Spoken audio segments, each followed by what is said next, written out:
J.R.R. Tolkien has changed the face of fantasy cinema as we know it. However, before the cultural phenomenon of Peter Jackson's trilogy, there were a few animated Tolkien projects in the 80s, and it all started with The Hobbit. It started with The Hobbit. The book has been beloved by so many since it was published in 1937, but it took a while to adapt the story into a movie, mainly because of Tolkien's reluctance to allow a film adaptation of his works to be made.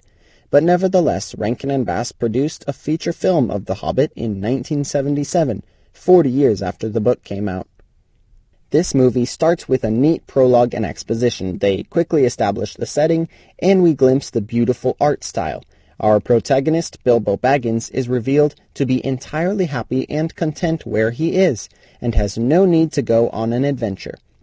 After the introduction to Bilbo and his home, we are introduced to the rest of the characters, which in turn introduces the conflict of the story.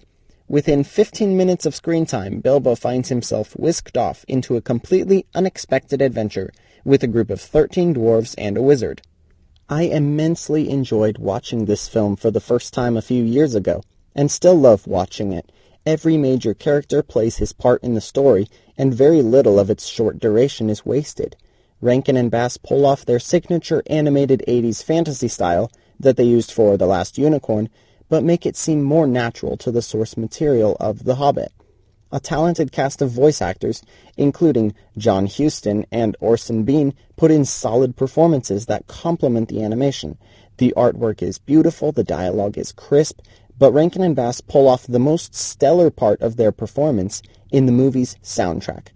It's no secret that Middle-earth is deeply connected to music, which already has an excellent capacity for storytelling, but Rankin and Bass don't use a soundtrack style that you would typically associate with the writings of Tolkien. They use a blend of folk songs and acoustic instruments that fit naturally with the Hobbit's story and their individual animation style. Every song in the soundtrack is an absolute treasure and matches the scene's atmosphere or emotion so incredibly well.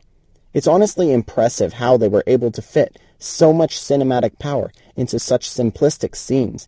Bilbo's moments of reflection are touching and hearken to the book's narrative strongly. Not everyone likes this movie, though, and I have heard a few complaints against it. The only argument against the animated Hobbit I agree with is that the pacing is too fast. This is a valid point, but it's also irrelevant. I wish it were longer too, but animation studios at this time were unable to invest enough resources into longer animated feature films intended for American audiences, especially in the era of TV movies.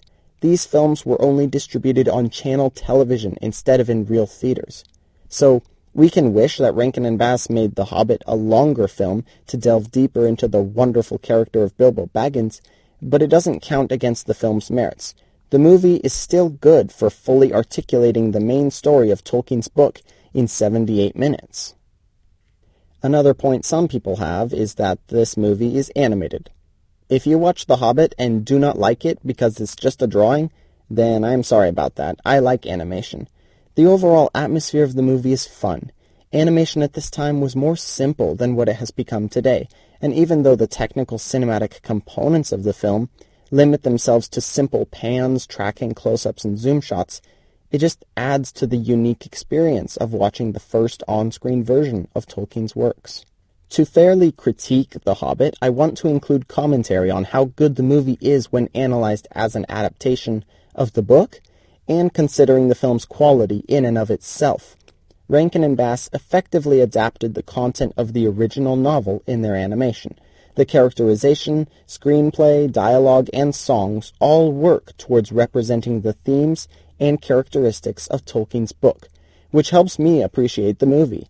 As an individual movie extricated from any literary context, I still enjoy the quality of The Hobbit. It is an excellent movie without watching it to compare every detail to the book, and it could easily stand alone. Lacking the context of the novel would severely accentuate the fast pacing in the first act, but I would still forgive that. The Rankin and Bass animated version of The Hobbit is a terrific movie. I love the soundtrack, the lines, the voice acting, the animation, the soundtrack, and the characters. I recommend it to any fans of Tolkien and any fans of animation.